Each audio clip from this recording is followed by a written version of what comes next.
Essentially, they told the banks, guys, normal loans to real estate, all the money has to go to industry, all the money has to go into developing our own tech system. They also got all the big tech guys in a room and said, guys, the US has declared economic war on us. I know you've been making lots of money, optimizing puppy videos on the internet, and this was great. Well done, you. But from now on, you guys have to develop semiconductors. You have to develop your own servers, your own software. And this is when you had the whole Jack Ma incident. And suddenly, Jack Ma goes on a stage in Shanghai and says, the government's trying to tell me how to run my business, but they have no clue.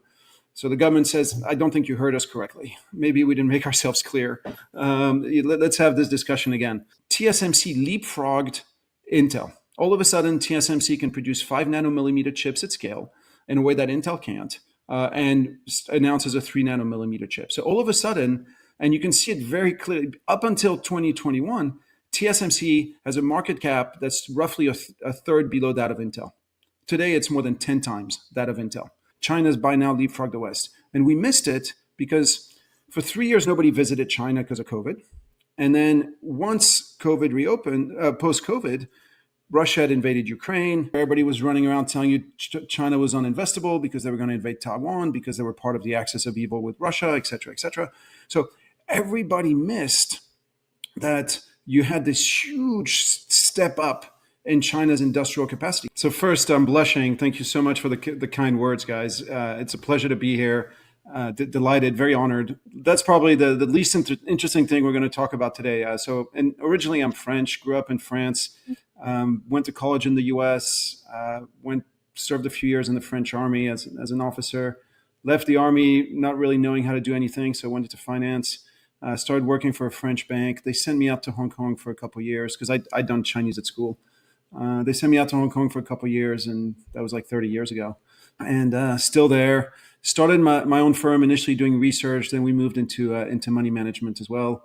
And that's probably enough about me. I'm so glad you started with 2018 because I do think this is a breaking point. And yes, I think that China was completely blindsided when the US banned semiconductors. To be honest, they just weren't expecting it. It was a shot across the bow.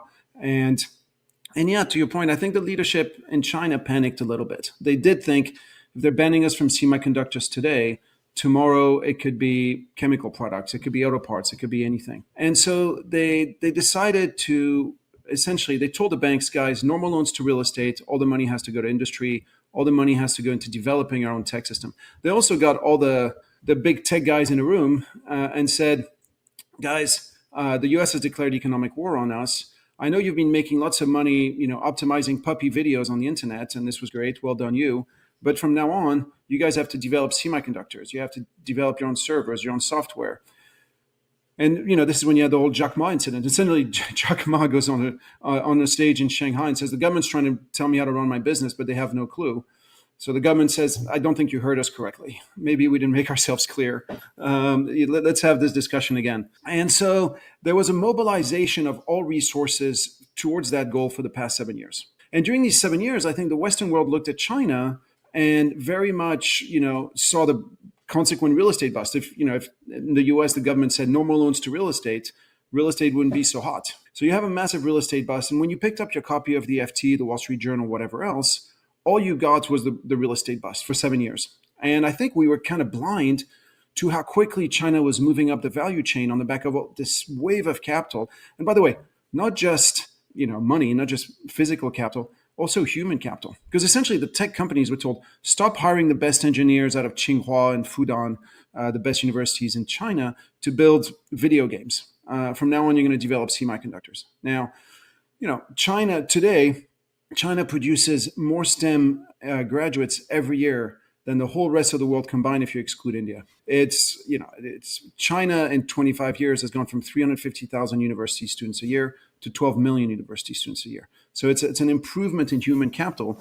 And this human capital is essentially being driven for the past 7 years towards you have to develop our own tech solutions. We have to develop our own industrial solution. We have to completely de-Westernize our supply chains. And now all of a sudden we wake up to a world in which China is producing the best cars, not just the cheapest cars, but also the best cars. Here's a mind-blowing fact. Like you take Audi in China has now, which was the very first Western brand in China. It was synonymous of luxury for the longest time. they've dropped their four circle branding and the Audi name to adopt a Chinese branding, because if you're in China now, European cars are perceived as inferior to Chinese cars. Just to put things in perspective. Another example, I'm sure you've seen the interview of the Ford CEO, where he highlights that he went to China, was blown away by what he saw, and bought a Xiaomi and brought it back to the US. And he drives a Xiaomi to work every day. I mean, this is like the Coca-Cola CEO saying he'd rather drink Pepsi. It's kind of mind blowing to me. So I think, to be honest, China has leapfrogged the West in industry after industry. Take turbines, take telecom switches, take everything except the very high end of semiconductors. China's by now leapfrogged the West. And we missed it because for 3 years, nobody visited China because of COVID. And then once COVID reopened, post-COVID, Russia had invaded Ukraine. When you and I met, Peter, everybody was running around telling you China was uninvestable because they were going to invade Taiwan, because they were part of the axis of evil with Russia, et cetera, et cetera. So everybody missed that you had this huge step up in China's industrial capacity. And so now today, China's bidding in Saudi Arabia to build nuclear power plants at half the cost of the French. Being French, I look at this, I'm like, I always thought we'd own the nuclear space. I always thought, we got lots of problems in France, but at least we got that. We don't even have that anymore. So it's, this, for me, this one of the single most important macro development is how quickly China's moved up the value chain in terms of industry. And yes, it is knocking on the door of tech. And I'm sorry to be long-winded, but yesterday, the FT had an article saying, okay, Xi Jinping is now banning NVIDIA chips in China. I look at this and I think, okay, either that's hubris on the Chinese part. They think they're advanced enough that they actually don't need NVIDIA. Option one. And there was some inclination of that with DeepSeek, right? It's like, oh, we can produce DeepSeek without the high-end NVIDIA chips. Or they think that, Chinese chips, the Huawei, the SMIC, et cetera, are like close enough that all they need is a little more impetus and they'll get there.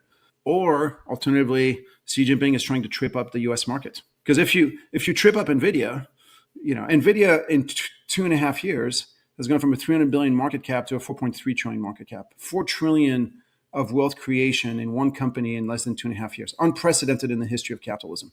I think that's a good way to frame it. And to be honest, I'm not American, I'm not Chinese, I'm French. The question is, what relationship does the US want to have with China? Is it a commercial relationship or is it an adversarial relationship? And it's not for me to answer. It's for you as voters.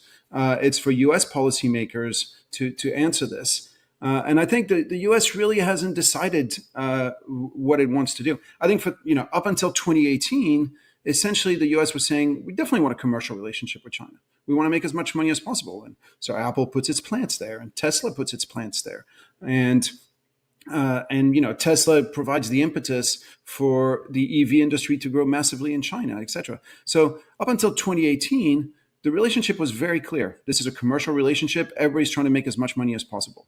This is capitalism. Everybody's happy. Everybody works in the same direction. 2018, the relationship shifts. We're no longer commercial. We're now adversarial. And that was reinforced in 21 when Blinken and Sullivan met with their counterparts in Anchorage. Blinken came out of there saying the relationship will be commercial where it needs to be and adversarial where it needs to be, which, if you're China, you're like, well, where does that leave me? It's like, so, where is that line between adversarial and commercial? Can you be both at the same time? When the US had an adversarial relationship with the Soviet Union, it was understood that it was two separate worlds. There was very, very little commercial transactions. Today, if the US really wants to have an adversarial relationship with China, this has massive, massive implications for the U.S. stock markets. What's the value of Apple without China? What's the value of Tesla without China? What's the value of Walmart? What's the value of ExxonMobil that does a ton of business in China? All this in a way that just wasn't happening with the Soviet Union. So is an adversarial relationship with China in the U.S.'s long-term interest, to the extent that China is now essentially the biggest trade partner for almost every major market except for Mexico and Canada. If you turn around, if you're the US now and you tell a Brazil or you tell a Chile, perhaps even a Germany or a Turkey, hey, look, it's us or them, they might pick them. they might pick them. This isn't the Cold War all over again. So can the US even afford to have an adversarial relationship with China? And more importantly, what does the US get out of it? Like, what's the end goal? To have an adversarial relationship with China. The US did very well out of the commercial relationship with China. It's huge profits again at companies like Apple, like Tesla, etc. What does the US get out of the adversarial relationship? Why would they want it? How does it work? And I don't think this has been properly laid out for either US policymakers or US voters. But again, it's not for me to decide. What I do note is that right now you essentially have your bum in between two chairs, where sometimes you want to be commercial, sometimes you want to be adversarial, and I think you get the worst of both worlds. So first, let me reassure all our listeners that China isn't going to invade Taiwan anytime soon. First, because I'm not sure they can pull it off. As we're seeing with Russia's invasion of Ukraine, invading countries is a tough business. Now, when you try to invade Ukraine, you're essentially sending tanks across wheat and cornfields. Here, you're talking about over 100 miles of sea, and it's quite a treacherous sea at that. So, chances are it's a much, much bigger operation. So that's your first hurdle. Then you simply look at the political calendar in Taiwan. So Taiwan, like every country, is split, a third left, Democratic Party that's very pro-independence, a third right, the Kuomintang Nationalist Party that's very pro-business with China. Like most right-wing party, they want to make money. And then a third that moves around. Now, today, the Democratic Party, pro-independence, is in power, but it is literally polling in the 20s. It has never polled this low. So if you're China, you know that you just wait 2.5 years till the next election, and the Democratic Party will be wiped out, potentially destroyed, like potentially just wiped off the face of the earth. The only way the Democratic Party survives is if China starts rattling the cage, and then people could swing back to it. So you're not hearing any noise from Taiwan on Taiwan from China.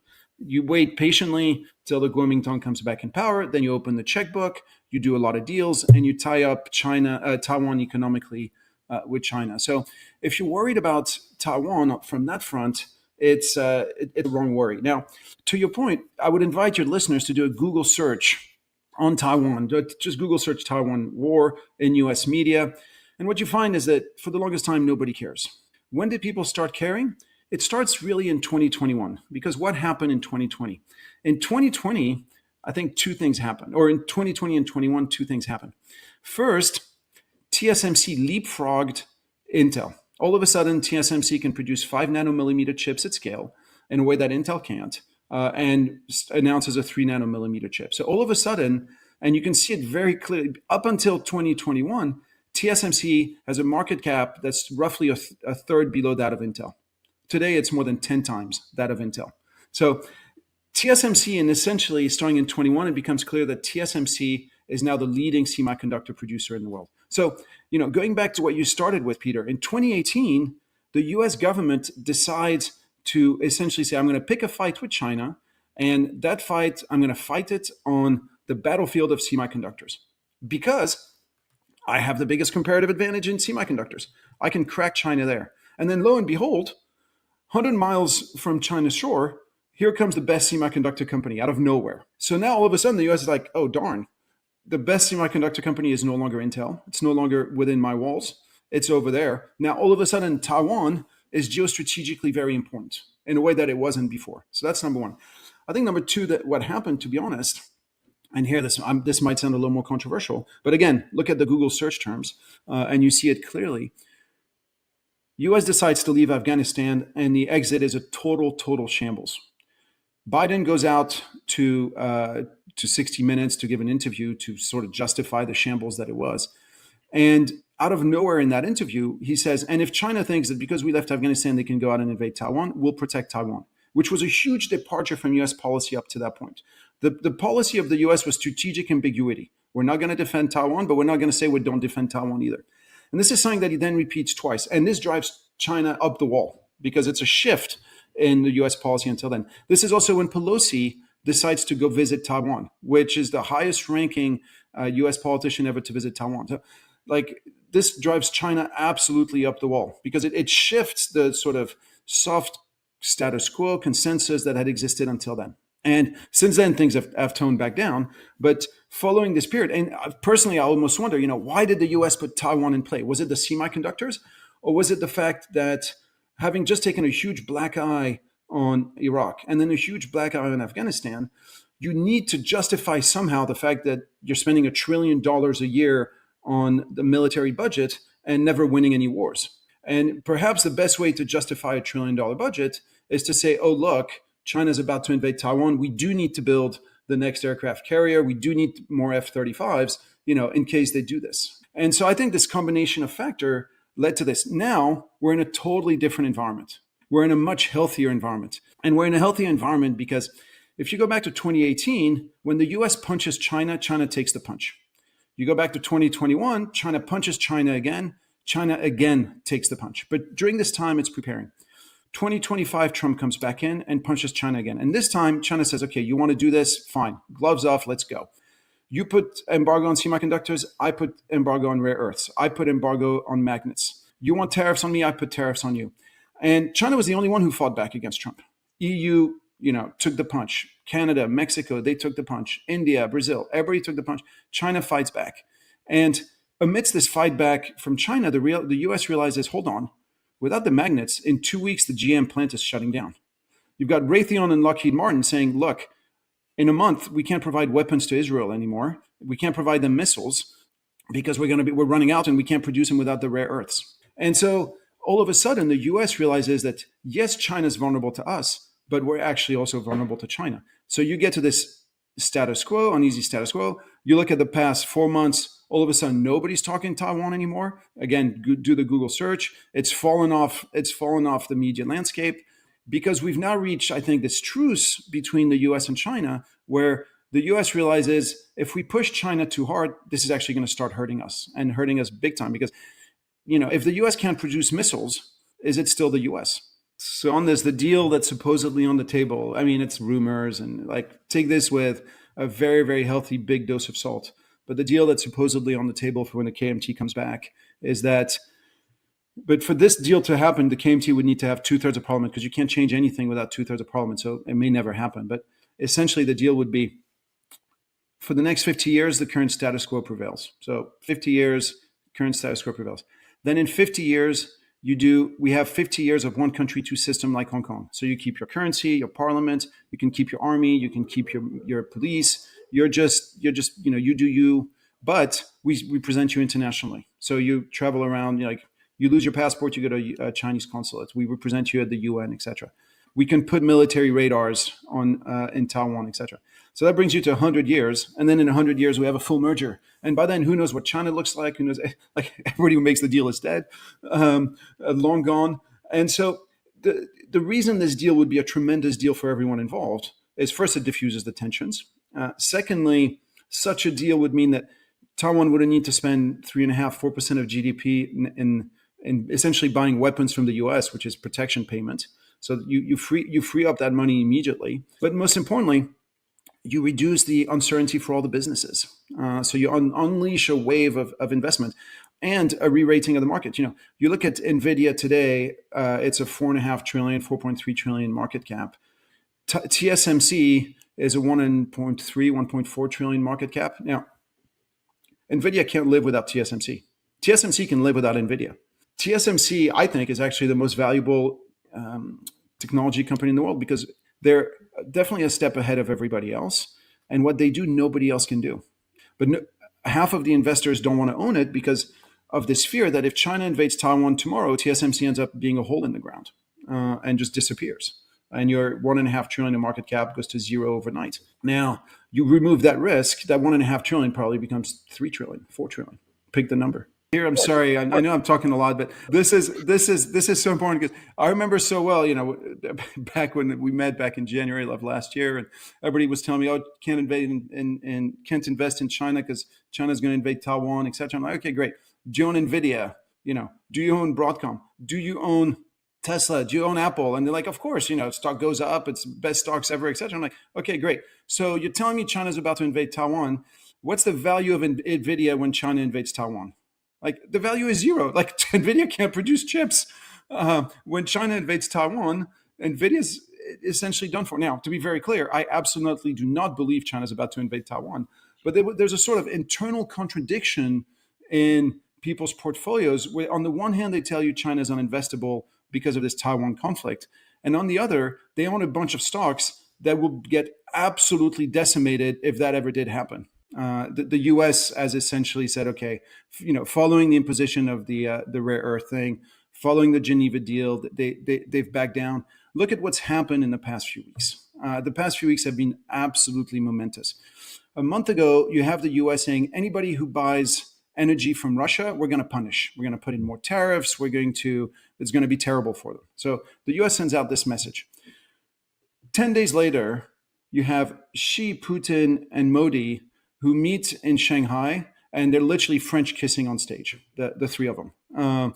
They're like acting like they're the best buddies that have ever existed. Now, just that, by the way, is super important, because let's discuss for a second what's the big macro trend, the big mega trend of the future that will change the world. When I'm in the US, all people want to talk about is AI. Sure, it's exciting, etc. When I'm in Europe, all people want to talk about is how welfare states are about to collapse because fiscal spending is out of control, etc. And so you got to buy gold and you got to buy Bitcoin, and we're coming to the end of the welfare states, and that's perhaps a big macro trend. Sitting in Asia, if you take a step back, you think, okay, today we have Russia, the biggest producer of cheapest commodities in the world. You have China, the biggest provider of capital goods, the biggest provider of capital now to other emerging markets because they have the cheapest cost of capital in the world, and the biggest producer of consumer goods. And then you have India, which is the biggest provider of cheap labor. And now those three leaders are saying, we're going to put these three things together, mix it in a pot, and see what comes out as a stew. Cheapest commodities, cheapest capital goods, cheapest cost of capital, cheapest consumer goods, cheapest cost of labor. It's going to be a boom of epic proportion that comes out of this, a boom of absolutely epic proportion. Now, you take your 30 biggest market caps in the world. 24 out of the 30 are American companies. 2 out of the 30 are Chinese companies, Tencent and Alibaba. One of them is Korean, Samsung. One of them is Saudi Aramco. One of them is Japanese, Toyota. But essentially, so here are your 30. Now, how many of these 30s are going to participate in this boom? If the big macro trend of the next 10 years is the economic integration of China, India, and Russia, the answer is Alibaba is definitely a way to play it. Tencent is perhaps a way to play it. But in your top 30 market caps, there aren't a ton. So I think that the reason these stocks are ripping is that picture in Shanghai. And then I'll go one step further, really showing you that the US-China tensions are over. So the US, again, threatens everybody with sanctions if they deal with Russia. For the past 15 years, Putin has been lobbying China to build the Power of Siberia 2 pipeline. And Xi chooses this very moment to announce to the world, you know what? The US just told me I shouldn't buy more energy from Russia. Here's what I'm going to do. I'm going to build a pipeline to buy 3 times as much. It's almost like he said, suck on that. Excuse my French. But it's like, talk about defying a direct US order. Now, you could say, again, it's hubris. You could say China's cruising for a bruising, or it's just they feel pretty confident that things with the US are on an even keel, that the ability of the US to punish China is now limited. And so now all the gas that used to go to Europe is now going to go to China for a fraction of the price, priced in renminbi. And so now you know that for the next 30 years, China, a country that already produces twice as much electricity as the US, will now have the cheapest cost of energy in the world, which is a huge shift, and will pay for energy in its own currency. For the past 15 years, one of the big drivers of US growth was that the US had the cheapest cost of energy in the world thanks to the shale revolution. This has just shifted. China is now the one that's going to have the cheapest cost of energy. So if you're a big believer in AI, if you think, forget this China, Russia, India economic integration, who cares, whatever, these guys are hicks. I don't care. If you think AI is where it's at, then the question becomes, do you think the constraint in AI is going to be access to computing power? Or do you think the constraint in AI is going to be access to cheap energy? Now, if you think constraint in AI is access to computing power, then you buy NVIDIA and you buy the US. If you think constraint in AI is going to be access to cheap energy, then what's happened in the past 3 weeks is that essentially China's already won that race. And I tend to believe that actually it is going to be constrained to cheap energy, and that getting access to cheap energy requires 10 years of investments, 15 years of investments. And China's now already ahead in that race. because again, they produce twice as much electricity as the US, and electricity in China is already much cheaper than the US. But they just took another, they essentially just got a call option to get even. So you say you won on TikTok, which is, a detail of history, and in the whole scheme of things really doesn't matter all that much. But you do a deal on TikTok where, and the deal that's on the table is ByteDance doesn't give the algorithm that exists today. They create another algorithm. So it's like, here's essentially a shitty algorithm that you can put in this vehicle that will be owned by Oracle and by Anderson, and that ByteDance keeps 20% of. And so you declare victory on TikTok, which is the thing that obviously is the interface that most Americans relate to. So it's the thing that Americans care about. You declare victory on TikTok and you move on. Just it'll be, to be honest, it'll be like the victory in Iran. They came into Iran saying we're going to do regime change, we're going to do this, etc. Drop a few bombs, declare victory, go home. And on the ground, nothing has changed. But it's, here we go. You declare victory and you move on, which is, by the way, much, much better than going through a 20-year war, whether economic or real war, etc. This is much better. You declare victory, you go on, and you get on with your lives. The point I'm making is not that China's getting the upper hand in this U.S.-China trade war, etc. The point I'm making is that it's over. It's and that's one of the many reasons Chinese stocks are ripping. The war is over. All you need now is the ticker tape parade down Fifth Avenue or Madison Avenue. You're going to get it, and it's going to be called the TikTok deal. That will be your ticker tape parade, and then you move on. I think first, it's actually different offerings, and this is where it's actually quite funny. Is that the U.S., which is an open society, very based on freedom, based on everything. The offers today out of the U.S., whether you look at your OpenAI or all the main offers are essentially closed-end systems. When China's systems are open-ended system, which is funny because it's like the opposite of what you would expect given the different societal backgrounds, but it reflects the resources of both. The U.S. Their companies are so well funded, so rich, so much cash. They can't afford to be open, to be closed ended, and China couldn't because it didn't have access to the high chips. It had to open its system like DeepSeek's and let thousands of people offer solutions, etc. So the reality is, if you're a small company, you're probably going to go with whatever solution is cheaper, and China will most likely be offering the cheaper solutions. One of my go-to sayings is that when China enters a room, profits walk out. So China has entered the AI room. So if you think there's going to be tons of profits in AI, I think you're delusional. My 30 years of living in China have taught me that if you're competing with China, you've taken a wrong turn. Like, you need to take a deep look in the mirror and think about the choices you've made in your life. Because if you're competing with China, things are going to be very tough for you. So when it comes to AI, let's not kid ourselves. China is in the room. There will be no profits in that room. That's how it is. Yeah. Well, going back to what I said, if you think that the big macro trend is that integration of Russia, China, India, how many U.S. brands really participate in this? And yes, look, the reason Tesla, the reason Apple are no longer doing well in China, I don't think it's as much nationalist fervor or anti-American sentiment. That might play a little bit into it. It's just their products aren't as good. Like, to be perfectly honest, like a BYD car is now superior to a Tesla car, and it's not even close. It's like by a long shot, and they're much cheaper. You take the BYD Seagull, which is essentially like a Honda Civic type car, sort of hatchback. You get that 500-kilometer radius, and you get full self-drive with it, and that costs about $8,300 all in. That's the BYD Seagull. Like, how does Tesla compete with that, right? A Tesla will be 4 times that price. And same with the iPhone. You look at the Huawei phones today, better cameras, better battery life, better everything. So, how do the Western companies compete? With a lot of difficulty. Because again, the big story of the past 7 years, which I'll talk about till I'm blue in the face, but we used to identify Chinese products as being cheap, and they were. It was cheap products being made cheaply.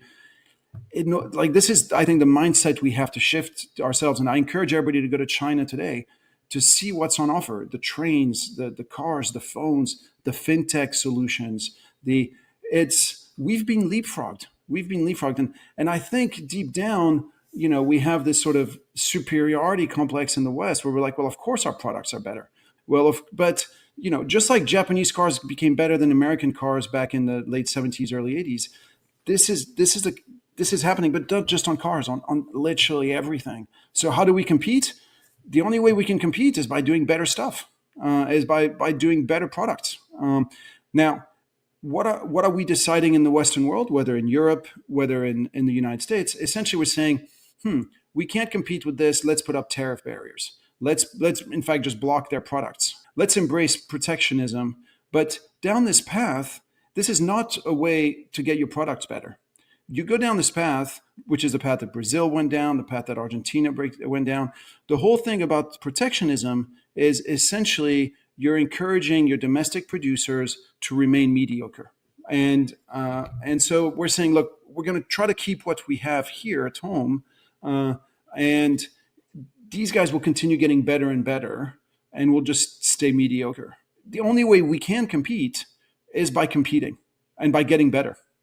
Now, when was a lot, the Tesla today is the same Tesla as it was 5 years ago, essentially. The BYD today is so different from a BYD 5 years ago. It's not even funny.